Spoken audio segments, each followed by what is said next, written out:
Okay, they've wrecked. They've wrecked. They just wrecked.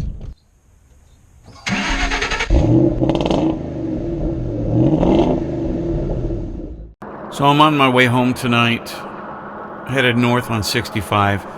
You see this vehicle that is merging onto the interstate. That's the vehicle that we're going to be focusing on. While I was driving along, I noticed that the vehicle would swerve over to the left lane, then over to the right lane here, just a little bit. And that'll happen from time to time with just about anybody. Adjusting their radio, or hopefully not, but maybe using their phone. But I noticed that this vehicle was kind of going back and forth, having a bit of a hard time staying inside the lanes.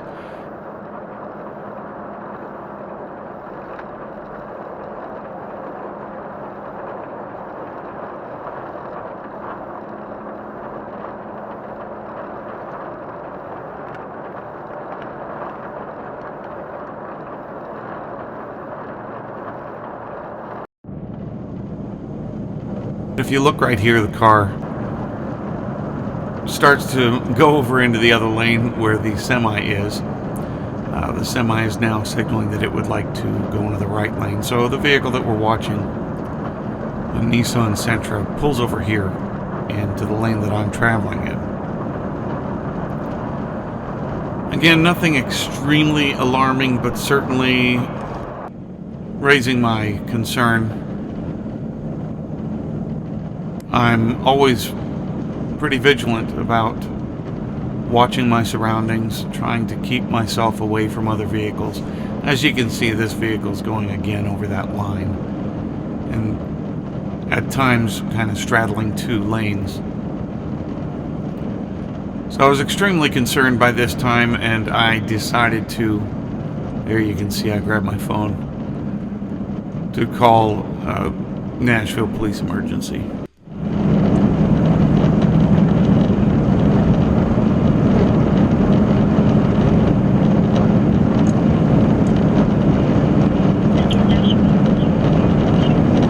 Hey there, I'm traveling northbound on I-65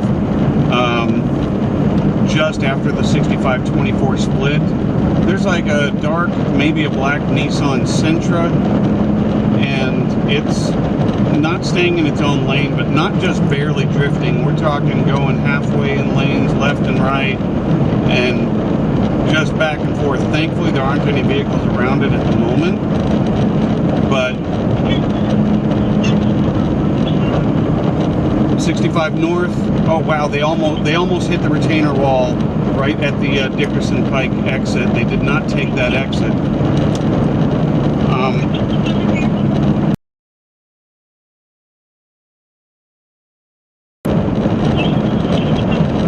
That's correct, northbound, and we're right by Skyline. I think it's like a Nissan Sentra. It's dark. It could be black. It's hard to kind of tell if it's dark blue or something. It could be black.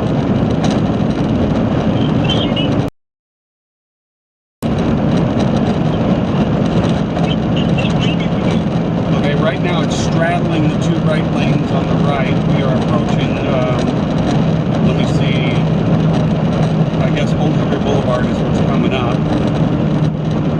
We just passed mile marker 91.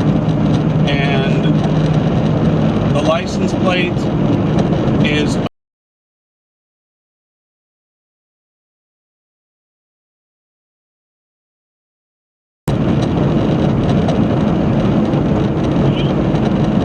it may be a dark gray. It looks like a dark gray Nissan Sentra.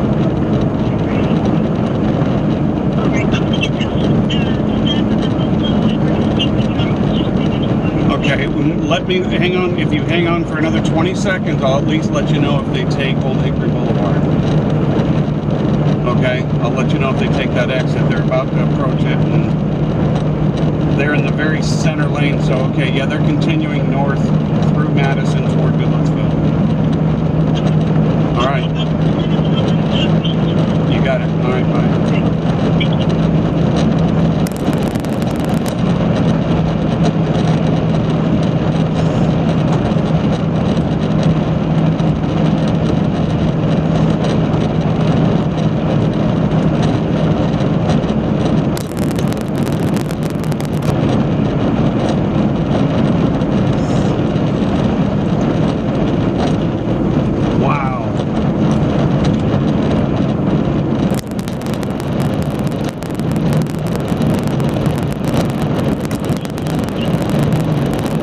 Hello there. I'm on Vietnam Veterans northbound, approaching Center Point Road. I'm going toward Center Point Road, and there's a vehicle that's been basically near me on the interstate ever since downtown, and they've nearly hit several vehicles. I called Metro, but now they've been in front of me since I passed out of their jurisdiction, and now we're on Vietnam Veterans, just passing Center Point Road. It's a dark gray Nissan. I'm sorry? I'm sorry, I'll let you know as soon as it comes up here. I apologize. Passing exit 3, continuing north. It's a dark gray Nissan Sentra. I'm driving a pewter Hummer, and they are going fast, but see, they almost hit a few different cars. They're swerving like terribly, and they nearly hit the retainer wall several times. I'm very concerned that they're inebriated or something else is not right.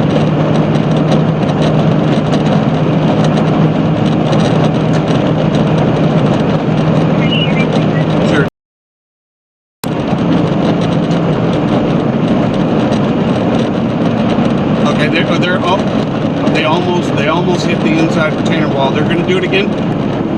Okay, they scraped the wall now. They have now scraped the wall on the inside lane.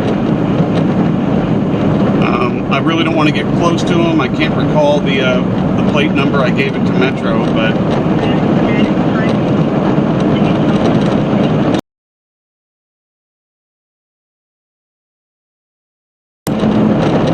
okay, if they go over now, they're not going to hit a wall. They're going to end up in the ditch.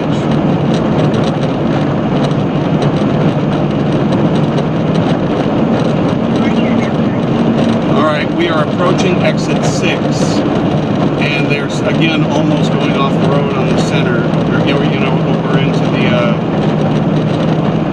edge there. The last 3 numbers are.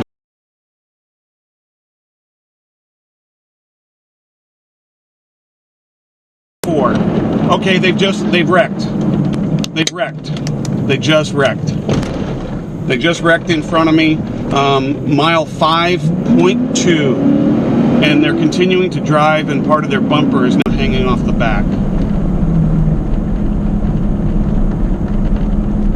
And that was at 5.2. Go ahead. They are continuing to drive, but a piece of their vehicle is now hanging off the back of the vehicle. And we are about to go under exit 6, or under the overpass there. Again, their vehicle is damaged pretty good, but they're continuing on. I'm a safe distance behind, but I'll be honest with you, I'm going 75 just to keep up to keep and see where they're going, because I really don't want them to hit anybody.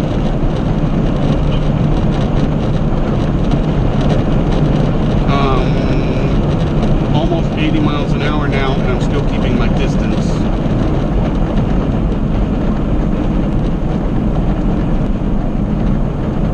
So there's definitely a problem, because I don't know if that helped wake them up or shake them, but they're still not staying in their lane properly. We are approaching exit 7. We're coming up on exit 7. I'll let you know whether they take it or not. If you let me know if you get any vehicles close, I'll turn my hazards on as well, so they can see me.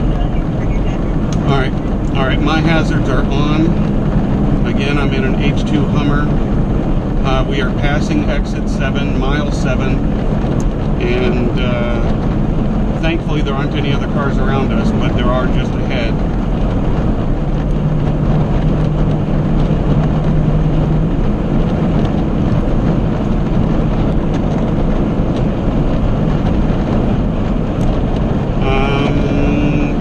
I'm sorry, but we're over 80 miles an hour, and I'm still keeping my distance.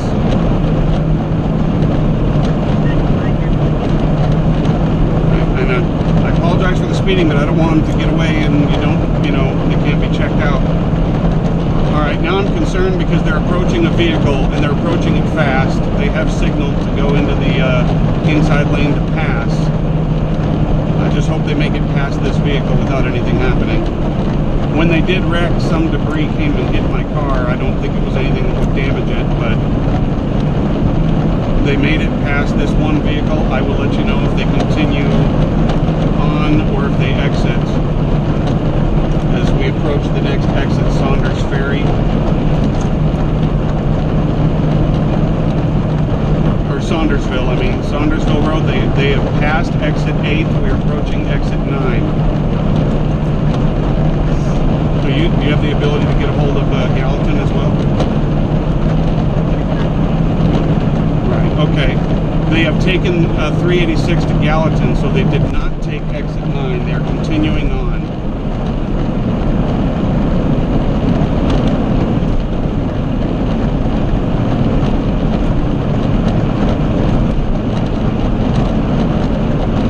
Um, 85 miles an hour.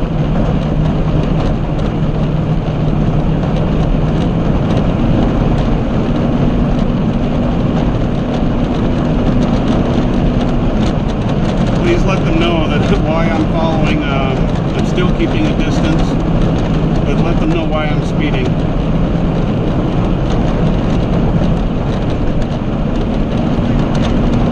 Okay, it's basically still on, I don't know if it changes from Vietnam veterans, but mile marker 10. We just passed mile marker 10. And they've got to be going over 100 miles an hour, easily. I'm pushing the limits here, and I really just, I can still see them.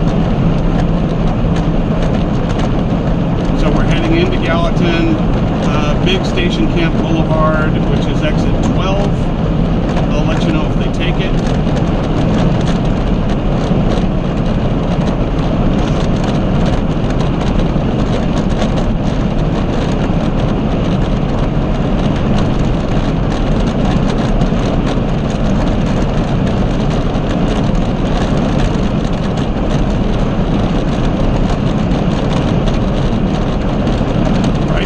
Current speed 95 miles an hour, and I'm not even catching up to them.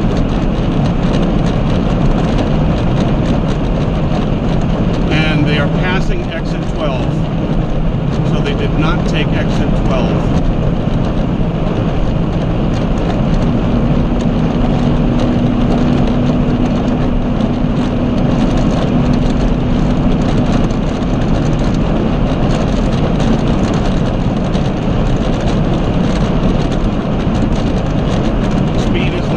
About 92, 93 miles an hour. We have just passed a police officer. There's a police officer coming now. And I'm going to move over to the left or move over to the right to try to let them go.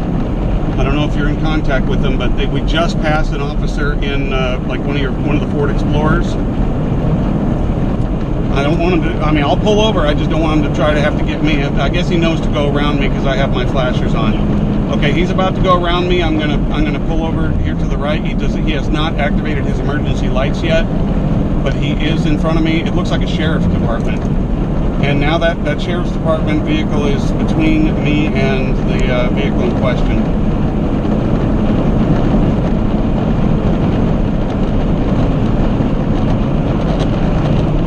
And I'm just following now right behind there. Okay, he has now illuminated his lights.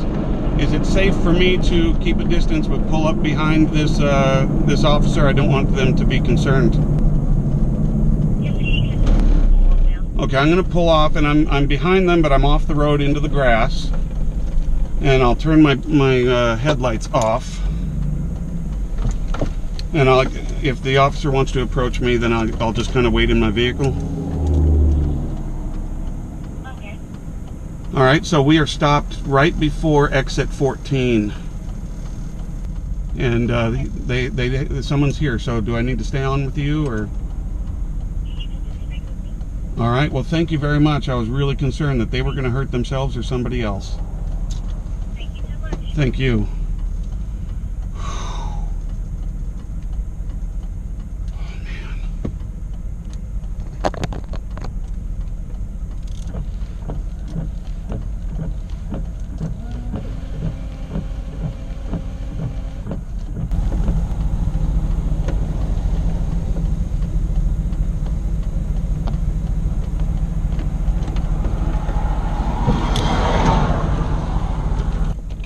Hello, officer. How are you? How's it I called Metro too, and then I mean they were with me. They were I kept them in front of me the whole time, all the way from downtown Nashville. going? All right. That deputy may want to talk to you. Yeah, I will tell you this: I have a dash cam and it has everything on it. He will definitely want to. Yeah, I've got the accident on the video on 2 different cameras. So, Cool. what I was doing right now is keeping one running while I save the footage on the other one to make sure nothing happens to it. You know, I can. You got the time to hang out for just a second? Yeah, yeah. I had my best friend was killed by a drunk driver, so this stuff really matters to me. I mean, hang tight for me, okay? yeah.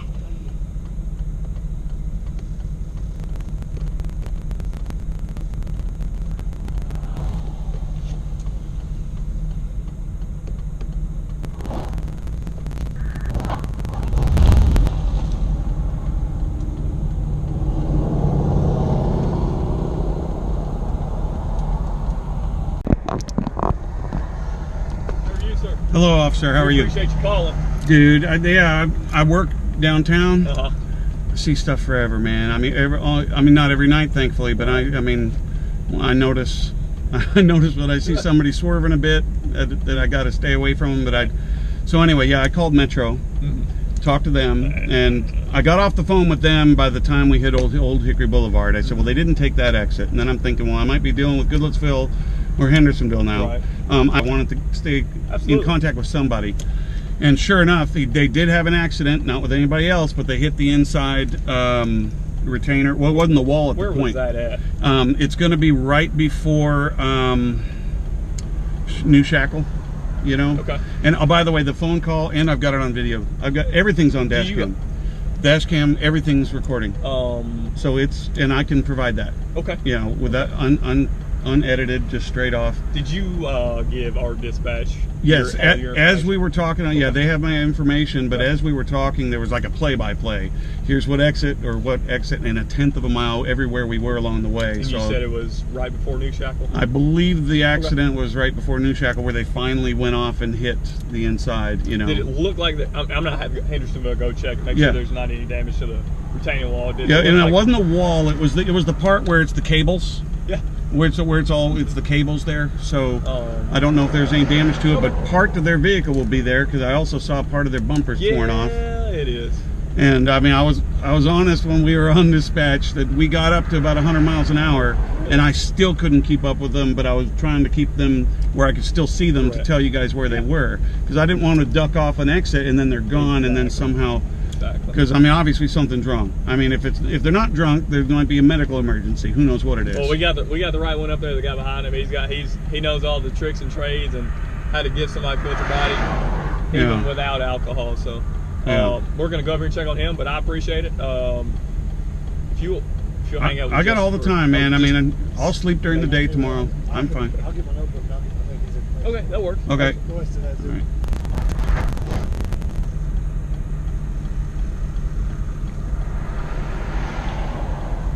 Hey, sir.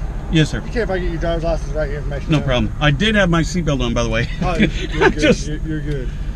I had to wipe my windshield. Well, hey, we do appreciate. I mean, you know, people drinking and driving. It's just. I was telling one of the other officers here when they pulled up. I mean, my best friend was killed by a drunk driver a few years ago. So the one that pulled him over, he was an officer, and one night a drunk driver hit him and his son got put in ICU for 2 weeks. And after that, he's dedicated his whole career. That was like 10 years ago. Yeah. Dedicated his whole career to DUI. He's one of the top DUI officers in the state. Well, I'm no police officer. I don't pretend to be, but I have to share the road with these people. Oh, yeah. Coming home at night. I'm a father of 4, and I want to make sure I get home safe, and I wouldn't want someone else. Because of someone, if that's the situation here, I got to give them the benefit of a doubt. What if there's a medical emergency? I'm just assuming drunk, you know. Yeah. But it very well could be. But anyway, someone driving like that on the road, and then I don't get to go home to my kids. It's not fair. You guys don't get to go home. That's not fair. I lost a lot of weight since that picture. Well, here's the deal. How are you guys working this out? Because if they obviously the drunk driving is the charge. That's the way it is. If you catch them in this condition, got them out of the car, and they are drunk, then that's a done deal. And I guess that would be a separate thing. You guys would just contact Hendersonville about the accident happening, leaving the scene of an accident. So, where he saw him, he'd actually do all of it. We're county. We knew. Oh well, yeah, the sheriff's office. Yeah, okay. we knew it. We knew everything everywhere. Yeah. So okay. So luckily we had that advantage. Okay. Yeah. Because if I was working for Gallatin, then yes, you'd be correct. I would be doing the DUI. Here's what we we were going 90, 95 going past him, and I mean I saw him and I was like, I said, please just make sure that whoever's out there listening knows the vehicle that's got the flashes on, why I'm following. Yeah, they make sure they told us that. I mean, but we do appreciate it. What I'm going to do is I'm going to put my computer up, I got your information, we'll take them. I'm going to check on them for real quick, make sure here's what I've done in the past. Sorry. There was a separate DUI going down into Nashville. Did you record it by chance? Yeah, this is, yeah, I have it on both cameras. Okay. I have it on both. And I record all the time while I'm driving. And I actually, this one stays on while the car's parked all the time. Nice. All the time. So you're recording out whenever did you get him hitting that on video? Yes. Yeah, the accident's on video. Everything prior to it and the behavior. I'm gonna let him know that. Well, here's what I've done for ease. I do have a YouTube channel, but I would put it up as private, where you have to have the link to have it, and then I would send the link. I've done it before where I sent it to the prosecutor downtown.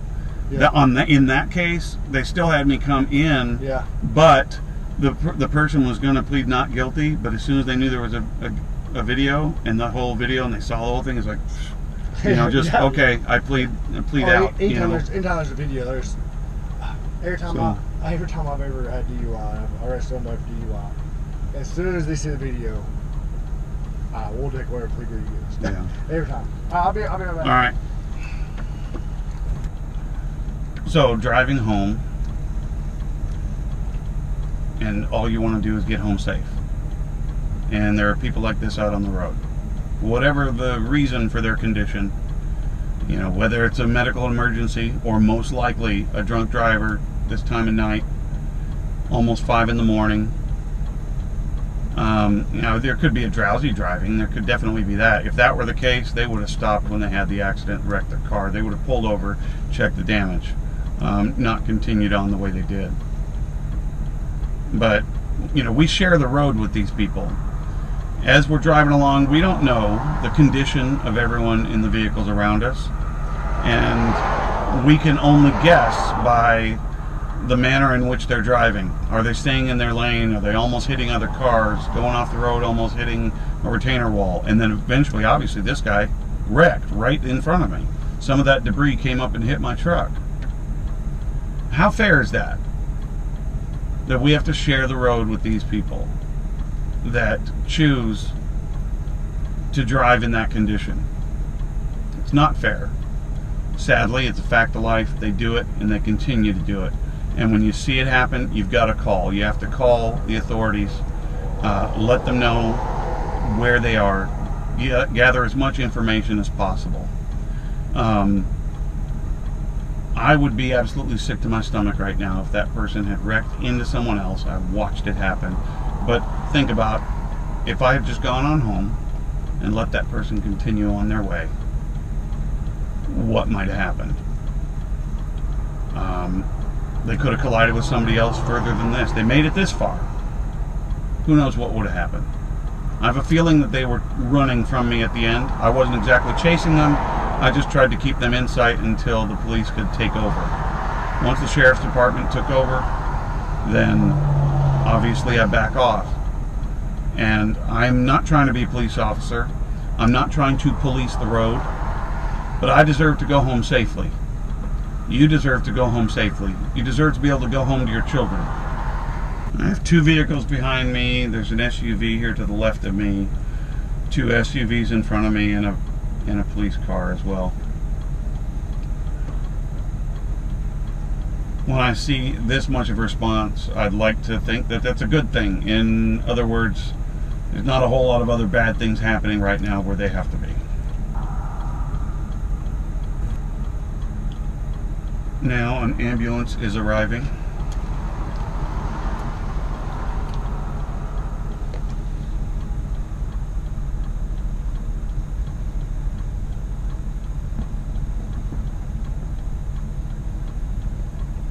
Again, could be a medical condition. They could be diabetic. They could have low blood sugar. Maybe they took too much insulin. Either way on that spectrum, there could be something going on. They could have had a seizure.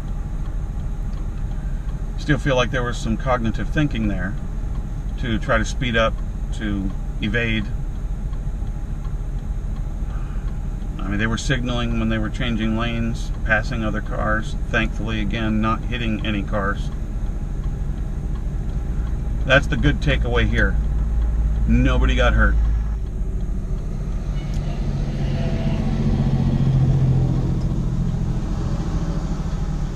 Now we actually have a fire department vehicle arriving.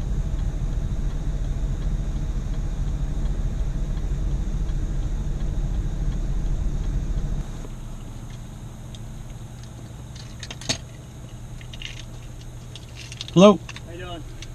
Hey, he's not drunk, not high or anything. Yeah. The reason why the ambulance is here, he said he was a type 1 diabetic. That's what I was back here talking about. Yeah. Yeah. So they checked his blood and it's really low. Yep. So that's probably what happened. So, I even told him, I gave him a benefit of a doubt. I said it could be a medical emergency. You never know. Yeah, you never know. So we're not going to need your dash cam or anything like that. If you want to erase it, that's fine with me. At this point, it's a matter of this person has now been, at least they are safe. Correct. We know they're safe. They didn't end up having a wreck, and then now they're getting that attention they need. We absolutely saved them. I mean, you calling us and me, me stopping them. Yeah. So, I mean, at least he's not going to go. I'm going to take him home is basically what's going to happen. Right. I'm not going to prosecute. There's nothing. Well, yeah, I totally get that, and I'm glad. I mean, I'm really glad. I mean, it just, I have a friend who got killed by a drunk driver. Sure. I give the benefit of a doubt. You don't know what the situation is in that car. No, I understand. And I'm the top DUI enforcer of this county. Yeah. So, if he was anything inkling of being impaired, he'd be going to jail. Oh, absolutely. So, that's great. That's a good outcome altogether. Absolutely. I appreciate it. Thank you. You bet. All right. Thank you. All right, so I was just updated on the situation. No charges will be filed, and here's why.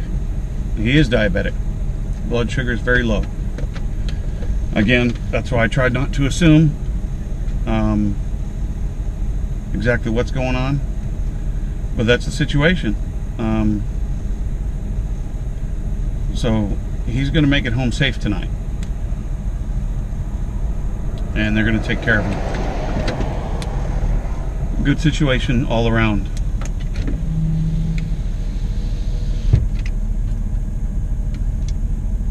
I'm a little emotional about it. I'm just glad this guy's okay.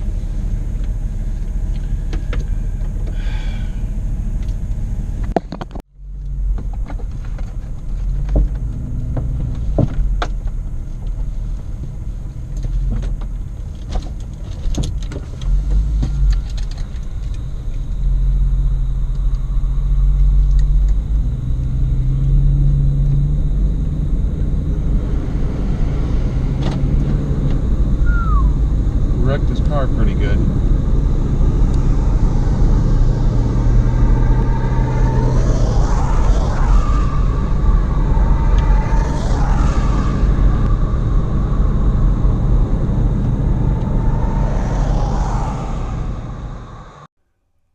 Thank you for watching this video. Please click the link in the description and make a donation to the American Diabetes Association. Let's help stop diabetes.